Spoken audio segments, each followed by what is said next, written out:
Fit-18 ta' Awwissu għal ħabta tal-10:30 ta' filgħaxija li tiddur l-aħbar li koppja sfat maqtula f'dara stess f'Taslima permezz ta' tiri tal-arma tan-nar.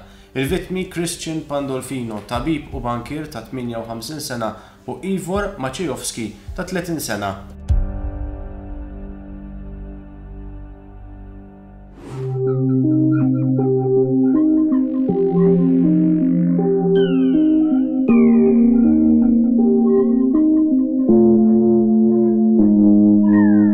Din it-triq kienet l-aħħar mixja ta' Christian Pandolfino kif għal-ħabta tal-10 ritorna lura wara ħarġa moħħtu f'lukanda fil-qrib. Ajla kien jaf li madwar 19 minuta wara l-bib ta' daru kellhom ifeġġu 3 persuni li kellhom ifissru tmiem ta' ħajtu u tmiem ta' ħajjet il-persuna l-iktar għażiża għalih.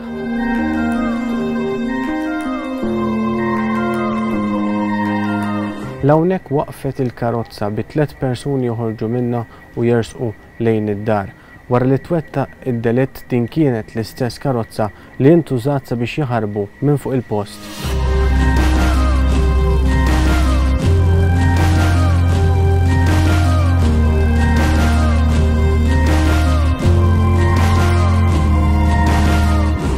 B'kollox ġew sparati 6 tiri minn pistola b'kalibru ta' 9 mm. Christian Pandolfino nqatel b'4 tiri, 2 f'sidru, wieħed f'għonqu u wieħed f'rasu. Ivor Maciejowski inqatel b'tir wieħed f'rasu filwaqt li tir ieħor ma laqat lil ħadd miż-żewġ vittmi. Il-pulizija mill-kameras tas-sigurtà rat 3 persuni jerġgħu joħorġu mid-dar 4 minuti biss wara li daħlu f'idejhom basket iswed li wara ġie stabbilit li mid-dar ukoll kien hemm deheb nieqes.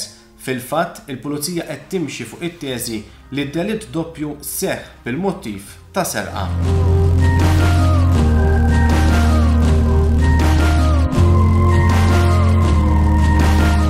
Il-pulizija waslu fuq il-post ftit tal-minuti wara li daħlulhom rapporti li kienu ġew sparati xi tiri. Kif daħlu ġewwa sabu lil Christian Pandolfino mixħut mal-art bla ħajja ftit passi l-bogħod mill-bib ta' barra u lil Ivor Maciejowski mejjed fis-sular ta' fuq. Minn hemmhekk minnu fih bdew l-investigazzjonijiet.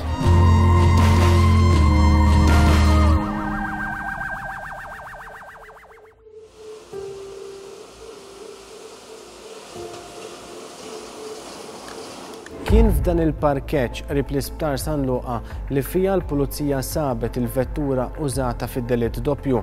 Vettura tal-għamla Volkswagen Tiguan li propju kienet misruqa sentejn ilu u fuqha kellha wkoll pjanċi misruqa. Vettura li fija mill-ewwel il-pulizija sabet oġġetti li jorbtuha direttament max-xena tar-rejat.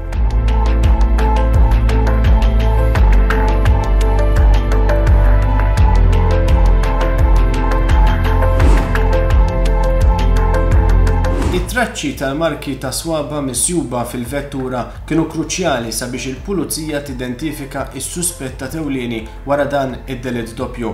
It-testijiet forensiċi waslu lill-pulizija għal Daniel Muka, Albanis ta' 25 sena li diġà kellu każijiet pendenti fil-qorti. Dan hekk kif kien diġà qed ikun mixli b'serqa minn ħanut tal-ġojjellerija lura fl-2017.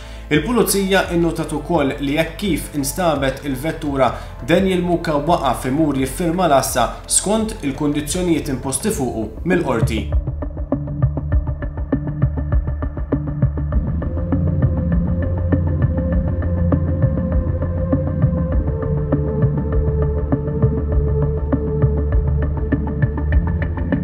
Propju f'din id-dar ta' warajja li l-pulizija wettqet l-arrest tas-suspettat ewlieni Daniel Muka. Il-pulizija kienet ilha jiem missus wara l-passi ta' Muka iżda kien propju fil-25 ta' Awwissu rċevit konferma li kien qiegħed joqgħod f'din id-dar. Biex bekk sa ġimgħa wara minn meta sar id-delitt, il-pulizija kienet wettqet l-ewwel arrest marbut ma' dan il-każ.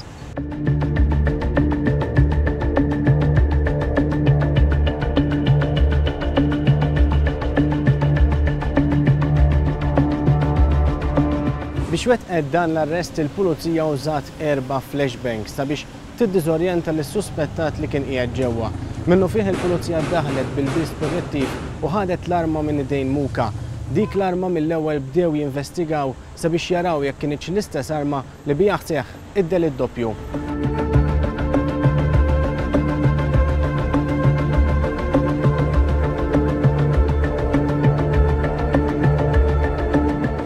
Viktor Dragomanski kien it-tieni persuna arrestata brabta ma' dan id-delitt doppju. Arrest li seħħ ftit aktar minn 24 siegħa wara l-ewwel arrest tas-suspettat ewlieni.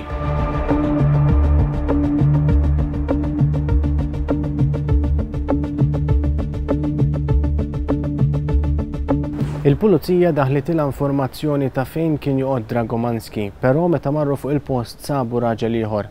Dan qalilhom li Dragomanski kien qed joqgħod fil-lukanda ta' warajja fil-Gżira. E kif waslu fuq il-post u induna prova joħroġ mit-tieqa, però huwa xorta waħda ġie arrestat.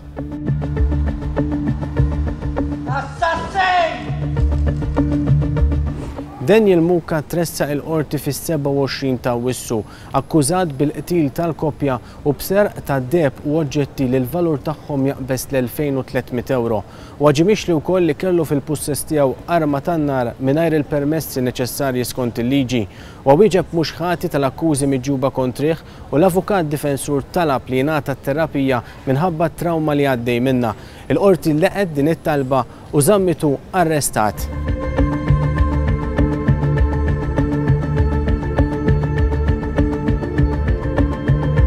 L-għada Dragomanski ta' 36 sena ukoll tressa il-qorti għal ħabta tal-11 eskwart ta' filgħodu u wieġeb mhux ħati tal-akkużi miġġuba kontrih brabta mal-qtil doppju u baqa' jinżamm arrestat fil-faċilità korrettiva ta' Kordin.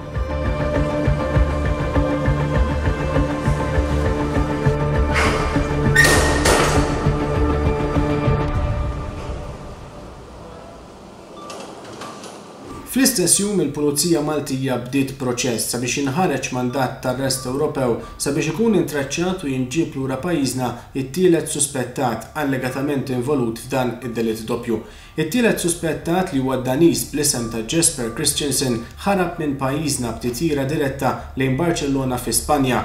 Madankollu wara 48 siegħa b'operazzjoni konġunta bejn il-Pulizija Maltija u dik Spanjola huwa ġie arrestat f'lukanda f'Cadiz fi Spanja stess biex b'hekk beda proċess sabiex jinġib lura pajjiżna u jitressaq il-qorti.